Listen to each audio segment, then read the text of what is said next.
Isaac Asimov was my favorite science fiction writer, and his favorite science fiction story talked about an era far in the future when our bodies would be in pods and we would mentally control beings of pure energy that would go flying around the universe.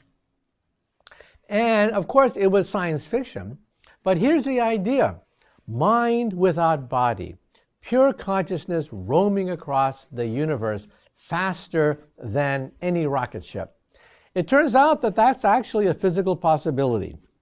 First of all, the Obama administration and the European Union are pushing the BRAIN project to delineate all the pathways of the human brain. This means that one day we might have a CD-ROM called Brain 2.0. That is, every single neuron encoded on a memory disk. Your personality, your memories, who you are, the essence of your soul, will be incorporated in this disk as pure information. Even if you die, your consciousness, in some sense, may live on. Now, you, as an organic being, will have died. That means that your neurons will turn to dust. But the configuration of neurons that made your thinking process possible can be put on a disk, in which case, in some sense, you become immortal. Not only immortal, but this could be the most efficient way to explore the galaxy, just like Isaac Asimov predicted in his short story. Let's say I take your, not your genome, but your connectome, put it on a laser beam.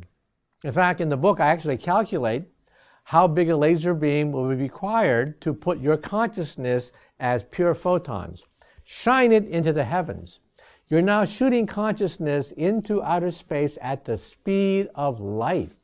Forget booster rockets. Forget asteroid collisions. Forget radiation dangers and weightlessness and lack of oxygen. Forget all that. You are riding on a laser beam at the speed of light. And then at the end, there's a relay station which takes the laser beam and then puts it into a surrogate. That is, all the neural networks encoded in the laser beam can be manifested as a robot on the other side of the galaxy. So in other words, it's like staying at a hotel. If you're a businessman, you go from hotel to hotel and relax. Same way. You would be on a laser beam going from relay station to relay station.